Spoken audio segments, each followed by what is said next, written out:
story in Diablo IV will appeal to both new players and hardcore Diablo fans. And when writing this next chapter, we really wanted to return to our darker roots.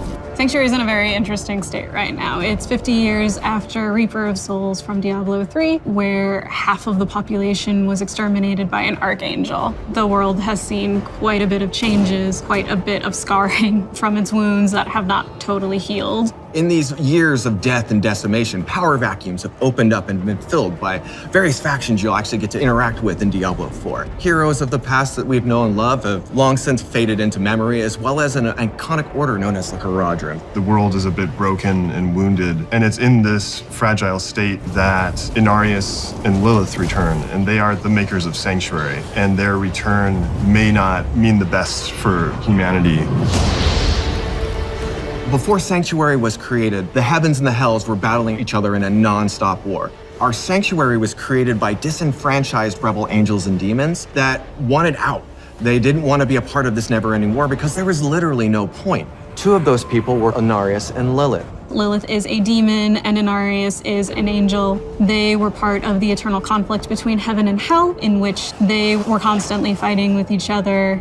When Lilith captured Inarius, she was ready to torture him, but when she learned that they're of like mind, she became his partner in crime. They stole a singular, most important object known as the World Stone, a massive, iconic, mountain-sized gem that has the ability of creation. Inarius and Lilith helped to create the world of Sanctuary. And that's where the name of the world comes from. It was their sanctuary to hide away from the eternal conflict. They both have similar goals, but as an angel and as a demon, have different ways of going about it.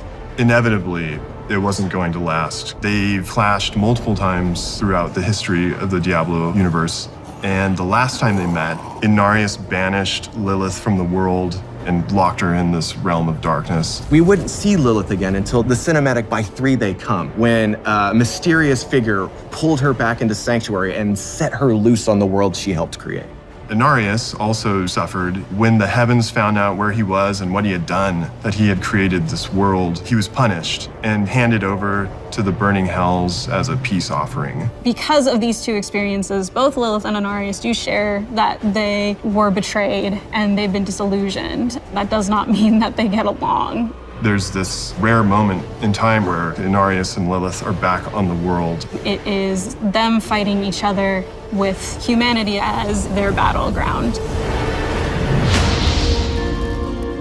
When the story of Diablo IV begins, this wanderer is trudging through the snowstorm in a place called the Fractured Peaks. Really, they're just looking for some shelter. The player character in Diablo IV is whoever the player wants to be. Are they running from something? Are they running to something? What kind of a person are they? We leave that up to them to decide. They are seeking refuge from this blistering cold that saturates everything within the Fractured Peaks. They find a cave, and it is that moment where they're pulled into the bigger events of Sanctuary, these monumental moments that will be taking place that will shape and shake the world.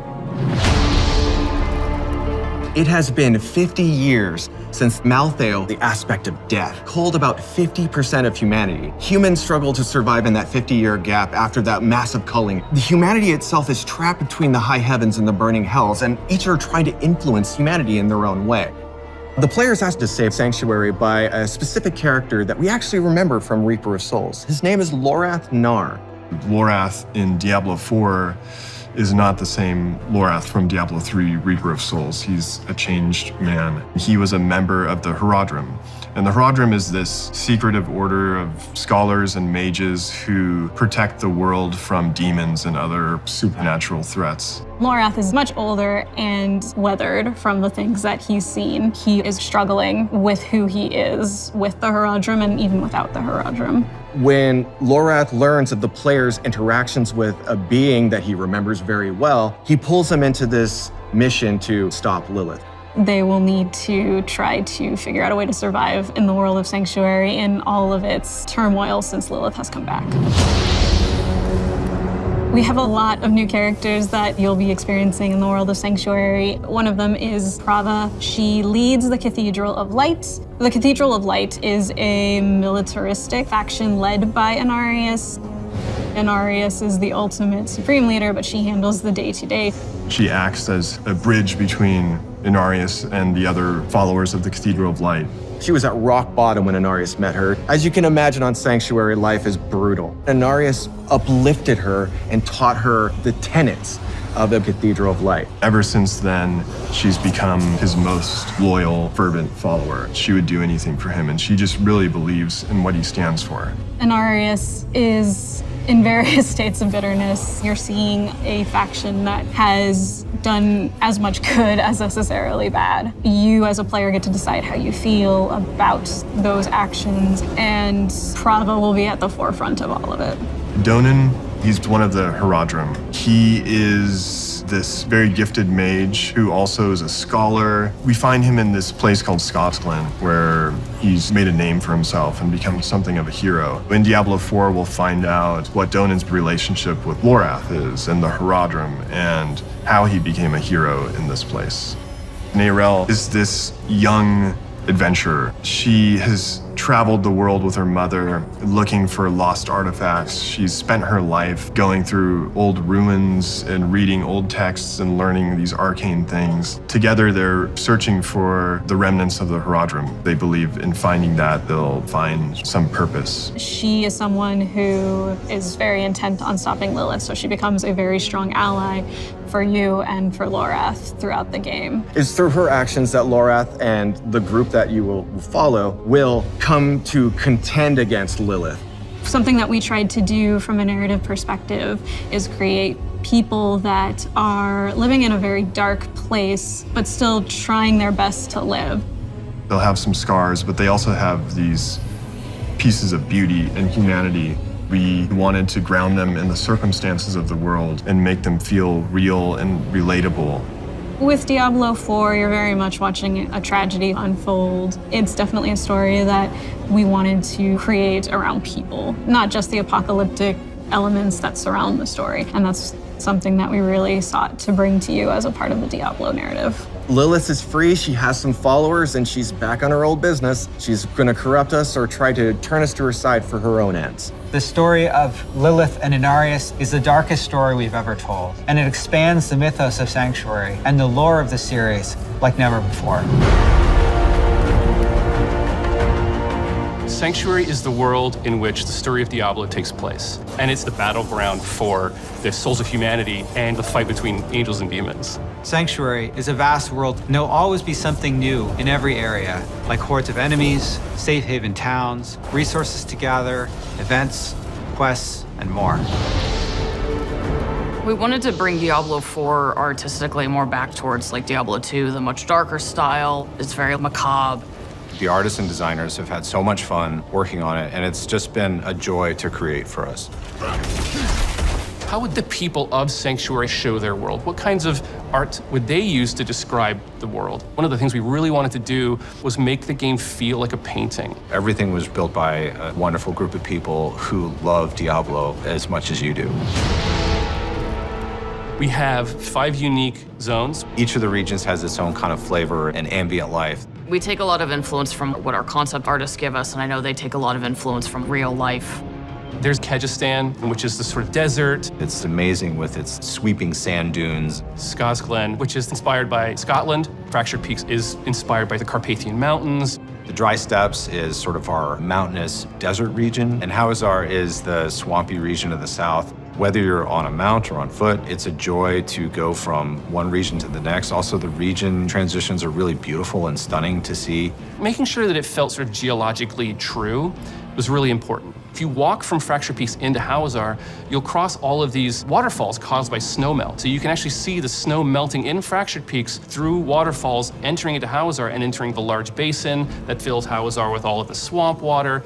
We have all the different environments in the overworld, and we tried to make sure there was some parity with those in the dungeons. We have dungeons that are flooded, and there's like moss everywhere. It very much fits in with that Skazglen environment. Kyrgyzstan is all desert, so we have dungeons filled with sand. All the dungeons are particularly placed to make sure that they feel like this is a thing that could be in this part of the world. It fits here, it belongs here. We definitely redesigned some of the monsters. For example, the Fallen family has gone through a major redesign to make them feel more grim, a little scarier, a little darker, to match the tone of Diablo IV. Monster families are a way to describe the group of monsters that create a combat experience. A lot of times there'll be brutes and swarmers, melee or casters, and that's the term that we use to sum up the vampires or the drowned or the undead. And all of them have unique abilities, but they all synchronize together. They bolster each other and improve how they work on the battlefield so that every time you fight a pack of, let's say, goatmen, it's always different. We wanted to make sure that the monster families all felt like they fit in their environments, and so our creature team did a really good job of making these different versions of them that have adapted to their environment. There's snowy goatmen and fractured peaks in some of the colder areas versus lightning goatmen are in dry steppes and kind of the more arid areas. Hawazar has a lot of poison spiders. Each of the regions has its own kind of flavor, and it's pretty exciting to discover. We have some really cool new snake men, the Nangari. We've seen snake men in Diablo before, but these guys are just really twisted amalgamations of multiple snake heads, even human body parts. We have skeletons, we have undead, we have ghosts, all the things that you would expect to find from a Diablo game. Spiders have been around in Diablo forever, but the spider host was a cool new twist. It's a giant spider that attaches to a corpse and then puppets it at you, and when you kill it, it explodes with tons of baby spiders. And then those little spiders come after you, and I feel slightly guilty about traumatizing a lot of people with it. We also have wildlife, deer, snakes, bugs, dogs. You can pet the dogs, by the way. So many people ask to pet the dog. It was actually a lot of hard work to figure out how to pet that dang dog. You have so many activities that you might run into. It could be a stronghold, it could be side quests. You might have key dungeons to do. There could be bounties to pick up. You might encounter a world boss. You might encounter an invasion event of some kind. We have much longer, sort of narrative-heavy side quests, and we have some shorter side quests, so you never feel like you're always doing the same thing. The pacing is always a little bit different. One of the things that I really loved about our announcement was the By 3 They Come cinematic. I was able to build a quest where you actually get to go to those places. You get to go to the town. You get to go inside the chapel. And I work with some incredible dungeon designers to build the dungeon from the cinematic. You're gonna get to go across the bridge that you saw to the actual room where Lilith was summoned. I don't want to spoil too much, but I'm super excited to have players see it. Sometimes it's kind of nice to just walk places, because that's a lot of the times when you see these little events. You might find a demonic altar that you need to feed your blood to summon demons to then defeat for all of their loot. You might find a ghost child who's trying to find the remains of their parents, and you have to protect them. We have strongholds, which are a sort of large area that you can enter, and it has its own story, its own setup, its own sort of art that sort of tells a very specific story about this location, and those stay unlocked permanently once you've beaten back the darkness. We did a lot of figuring out the balance between like how much space do we need for players to play through these dungeons versus how much space do we need to make them look cool. My favorite is this one called Endless Gates. It's got these teleporters, and these teleporters actually take you to other dungeons. So you'll end up in a cave, a crypt, or one of the ancients. And every time you go in, it's designed to change. And there's dozens of villages and towns that you will run into. The cities and towns are designed to be hubs. They're havens. They're places where you can find other players. They're good places to do all of your usual inventory management. Each region has its main city that you can get lots of side quests and lots of activities. We've really crafted the world to feel like there's always something just around the corner to find. In Diablo IV, you actually get to walk Sanctuary. It's a massive place that you can seamlessly explore with no loading in between zones, which is something brand new. It's a very immersive experience. What I love about it is that you can go in a direction and you might be searching for a particular quest or an item, and you'll come across a stronghold that you haven't explored before. You'll come across dungeons that have legendary affixes, or you might discover a side quest that you didn't even know about that fills in some bit of lore that you actually were interested in. There's any number of things that can happen along the road to your destination, and that's what I love about having this fast space. There are tons of different types of events in the world. It's been created to feel full of things to encounter, full of secrets to discover, full of characters to interact with, full of stories to find. We have these altars to Lilith that if you can find them, they will give you a permanent buff to all of your characters across the game. There are tons of them hidden everywhere. We also have these massive world bosses that are so big the camera actually has to pull out even further. And you're gonna have an opportunity to fight these bosses with your friends or with strangers to take down these huge world bosses. And the team has done just an incredible job making Sanctuary a world worth exploring and a world worth investing yourself in. In the eternal conflict between the high heavens and the burning hells, Diablo IV offers you more choice than ever before. Player choice is infused into everything, from how you look, the skills you use, the loot you equip, your path through the non-linear story, to how and when you choose to explore the shared open world. We want players to play their own way and have their own choice of how they're going to build their character. Between all of our different systems, you can really create a custom character in ways that was not available in previous Diablo titles. When you log into Diablo IV, the first thing you're gonna have to do is create your character. And those familiar with Diablo are gonna be very familiar with the screen with all the classes sitting around the campfire.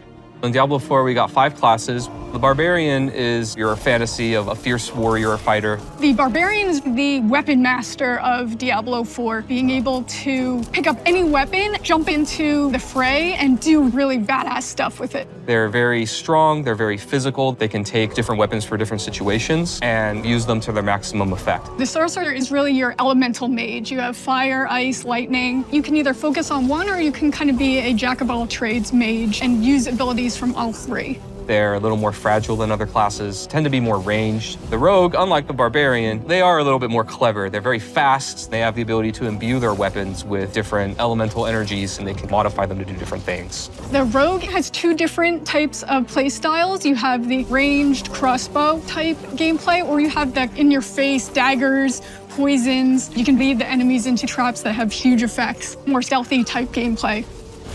The Druid is really this shapeshifter. When you cast certain skills, you change your form, what you look like and what you can do. They can turn into werebears or werewolves. If I cast a werewolf skill, I turn into a werewolf and I do werewolf things. If I cast like Pulverize, for example, which is a werebear skill, I turn into a werebear, I slam the ground really hard. Fits the fantasy, it's pretty cool. They can also become masters of nature magic with earth and storm magic. Last but not least, we got the Necromancer. They raise armies of the dead. They have different types of minions. You've got your skeletal warriors, your skeletal mages, and then your golem. You have blood magic or bone magic that you can also take advantage of and tackle combat that way. If you've played a previous Diablo game and you enjoyed a certain play style, you can actually bring that into Diablo IV, or just try something completely new. No matter which class you play, there's going to be multiple different avenues and fantasies that you can chase. You can customize your character in ways you've never been able to before, with near-endless character creation and transmog options. In previous Diablo games, you had to be attached to certain archetypes and look a certain way. And in Diablo IV, it's really up to you how you want your character to look. You'll be able to choose from different facial structures from people all over the world. No matter where you are, you'll be able to say, hey, I can actually make someone that looks like me or looks like someone from my part of the world, which we're really proud of. You can pick a hairstyle for your character, and every class actually has a specific hairstyle that no other class can use. You can pick your eye color. We have some really fun ones. We have eye glowing. We have a bloodshot type eye. And then you can actually pick a marking, which is a tattoo or a design that covers your entire character. And there are dozens of those. Transmog is the idea that you can take a piece of gear and change the appearance of it to look like a different piece of gear. As far as aesthetics, the sky's the limit. However you can think of making your character, you can make it that way. Everybody's going to look completely different in Diablo IV.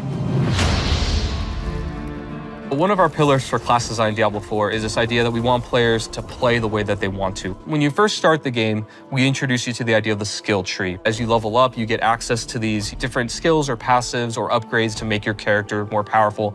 Each category has a few different skills that are all similar. They're either all defensive or all offensive, all ice or all fire. You can either focus on a very specific section or you can pick and choose. The first skill point when you unlock a new skill is going to give you access to that skill. After that, you can put additional points into any skill that you have, and it's going to make it better, whether it increases the radius or adds some new effect or reduces the cooldown through some special way. You can actually branch out in a very different direction, even if 2 characters actually started at the same place. The Paragon board is a late game system that once you've completely filled out your skill tree, you think you have a build, it will really let you delve into the theory crafting and the depth of Diablo 4's skill system. And these boards, they can move through them spending their Paragon points, and they have nodes that give them very basic stats like intellect or dexterity. We also have more powerful nodes. We have rare nodes that have different effects where they can totally modify a skill to do something additional or different, or they can even make new connections between skills so that players can have new ways to play their character. Legendary nodes are equivalent to legendary powers, where they have more powerful effects that can change the builds and ways that characters play. You can start planning this long journey of, okay, I want to hit this node, and then I want to hit this node. I'm going to apply this board, and I'm going to start from this side, and really just get into a super complex, very specific build for your character. Legendary items are really rare and powerful items that you're going to find as you adventure through the world of Sanctuary. We have quite a few different categories of legendaries and how they do that. Some of them will actually change your skill or enhance it in some way. Frozen Orb, for example, it might say, hey, every single time you use your Frozen Orb, it applies a new effect. And then I can actually take advantage of that new effect that it has. Even if the item itself is maybe not as good as the one you have, you can still extract that power from it, take advantage of it, and use it for your build.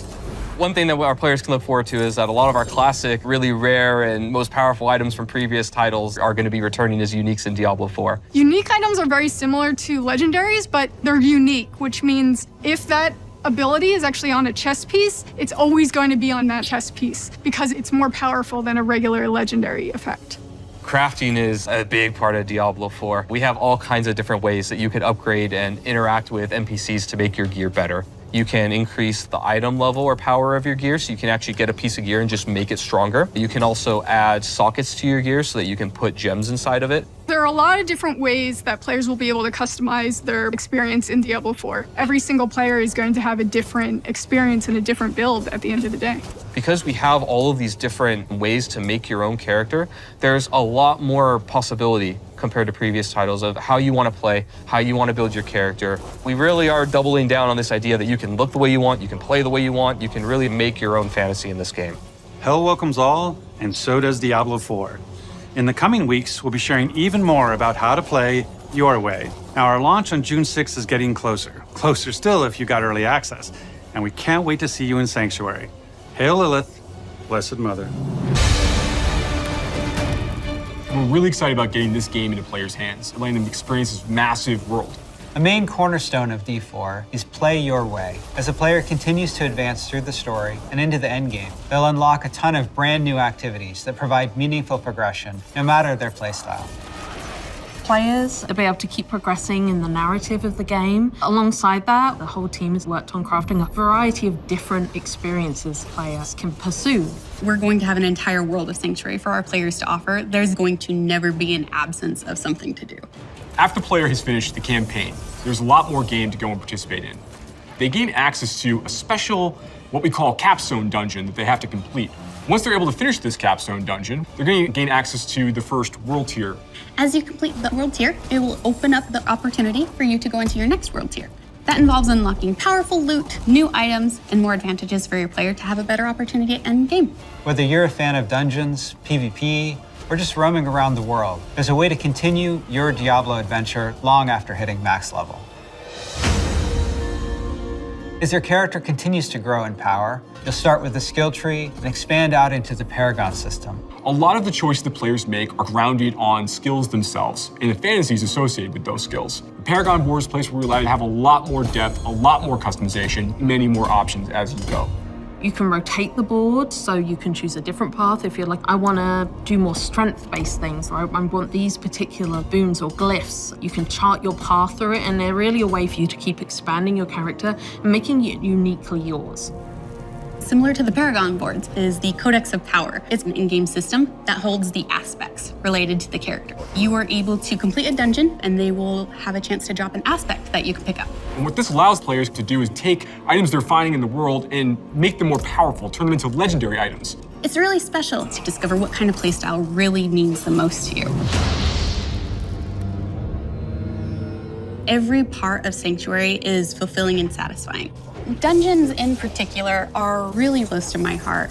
Nightmare dungeons are going to give the players the opportunity to experience a dungeon that they might have already experienced in their past playthroughs. They'll enter the dungeon with a found sigil that alters the playstyle and the intensity of the dungeon.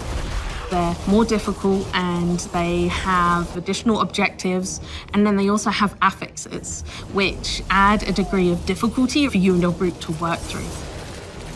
One of my favorite affixes that you can find in Nightmare Dungeons is actually called Hellgate. Occasionally, these portals will open up throughout the area that will just pour out different monsters that aren't native to that region for you to also be dealing with while you're trying to handle everything else inside the dungeon. There's over 120 dungeons to play through and find in Diablo IV, and any one of them can become a Nightmare dungeon by finding a Nightmare sigil and then using it to activate the Nightmare version of that dungeon space. Everything's a little darker, everything's more difficult. It's going to add a little bit of a twist of flavor on your particular dungeon. There's some targeted activities in Diablo IV that suit what you're feeling in the mood for. The forces of hell are starting to have more influence in certain parts of Sanctuary in the vast interconnected overworld of the experience. And as the players are going into Helltide areas, you're gonna find even more powerful monsters. And by killing them, they'll be able to gain these special shards they can take to go and use to purchase these big rewards that are available at these caches that are found littered throughout Helltide areas. The sky darkens and the rivers run red, meteors fall from the sky, and the monsters get harder. We really want to create new experiences for the players. There's one I really like called Whispers of the Dead, which you get from the Tree of Whispers. The Tree of Whispers is grim and a little gruesome, but it's also something mystically haunting and kind of beautiful. The tree has a little bit of a grudge against our players and it would like for them to go serve its needs. So you're going to go serve these bounties, gather different rewards, different items, and bring them back to the tree in hopes that it can exchange you something really meaningful. Maybe you're gonna go to the Fractured Peaks and take out some werewolves that are rampaging in a town. They're contained activities that you can do alone or in a group. We really wanted to create variety for people to be able to spend time where they wanted to in the world. It's very cool the way it's been put together, and I can't wait for people to see it, to be honest.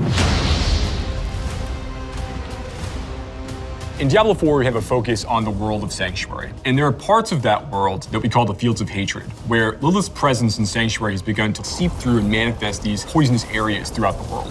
When players go to these regions, they get to engage in player versus player conflict. These offer opportunities for the player to collect shards. But there is a little bit of a catch. In order to get these shards back to town, you will need to purify them. Other players will definitely know that you're attempting to purify your shards, so you'd better be prepared to fight if you're going to be playing any PvP, and be prepared that you might lose some stuff in the meantime. Once they've got the purified shards, they can take these, go back to nearby towns to sell them, and then use that to buy a whole bunch of interesting cosmetic items and rewards. It's a place for people who really love PvP and want to still get loot and still increase their character's power. If that's the way they want to play, they can. Launch is just the beginning. One of the things we're really focused on is creating a living, breathing set of updates for players to engage with after the game has gone live. It's really just going to be a way to keep coming back and experiencing more Diablo IV in fresh ways. We're really eager to hear all of your experiences and just enjoy the entire story with you all.